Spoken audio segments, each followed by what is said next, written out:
The boy knew the road. He knew where the dust gathered between stones. He knew which trees gave shelter from the wind. He knew how small a fire could be before the night swallowed it whole. He walked when the sun rose. He stopped when his legs shook. And when darkness came, he built a little fire and slept beside it with one eye half open. The world around him was wide and green and alive. Birds moved through the trees. Streams ran cold over stone. Rabbits vanished into the grass before he could get close. But none of it was his. Not the road, not the fields, not the warm smoke rising from distant roofs. So he kept walking.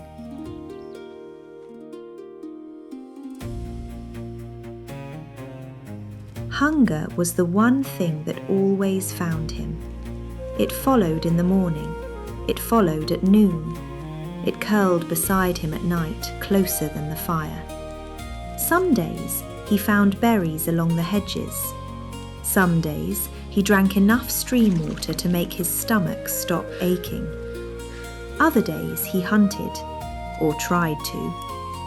He crouched in tall grass with a small knife in his hand, watching rabbits flicker between the weeds like brown shadows. The first one heard him coming.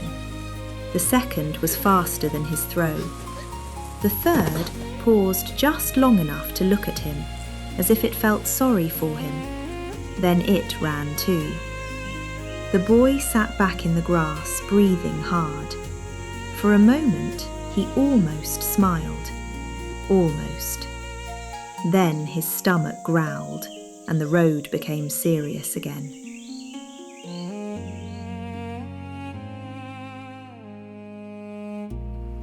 Near a shallow stream, he saw the horse.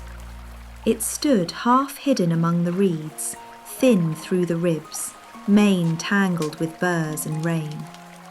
The boy froze. The horse froze too.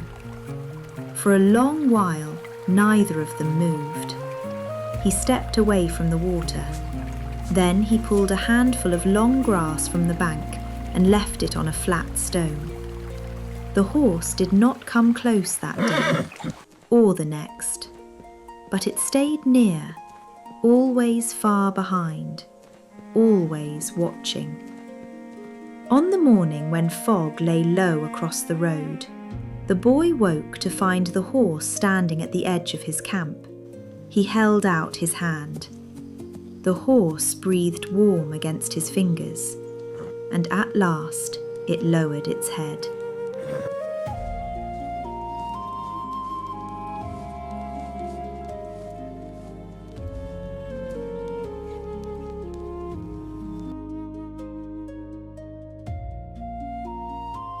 After that, the road changed. Not much. The hills were still hills. The trees were still trees. The nights were still too cold. But the boy no longer heard only his own footsteps. The horse walked near him now.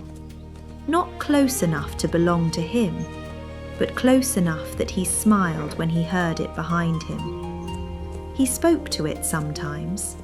Small things, quiet things, things he had never said to anyone else. The horse answered by ignoring him with great dignity, and somehow that felt like friendship. For a little while, the world felt less empty. For a little while, the boy forgot to look behind him. But the horse did not forget.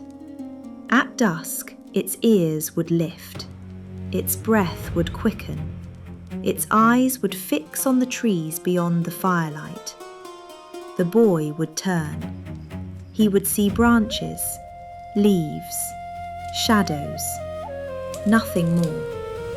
Then, from somewhere deep in the dark, came a sound like stones clicking together.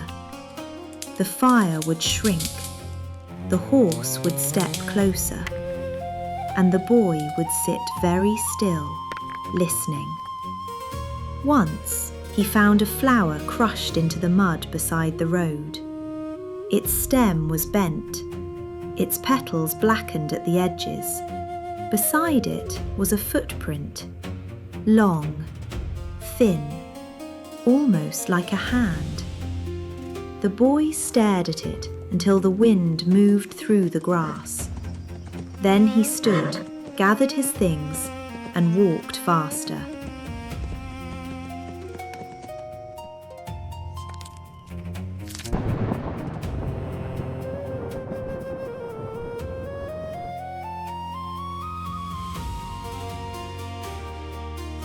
Rain found them before nightfall. The boy led the horse beneath a great shelf of stone where the ground was dry and the wind could not reach. For once, the fire caught quickly. For once, the horse stayed close. The boy fed the flames with the last of the dry sticks, pulled his cloak tight around his shoulders, and listened as rain whispered across the rock. The world outside blurred into silver lines. The fire warmed his face. The horse breathed softly nearby. And for the first time in many nights, the boy slept before the flames died. Then the horse screamed. He woke with cold fingers around his wrists. Shapes moved at the edge of the fire. Thin bodies, bent backs, skin the colour of old ash. Their hands were too long, their eyes were too still. Had followed him from the place where the tower stood. From the silent city of black stone and dead roots. From the hollow streets they had called home for longer than men remembered. They were not lost things. They were not hungry things. They were the old things that had lived in the ruin, the things that had helped make it. 1,000 years before, their kind had crawled through that city and left it cold, empty, and afraid. They had buried its green places beneath shadow. They had turned its songs into silence. Them, until the boy.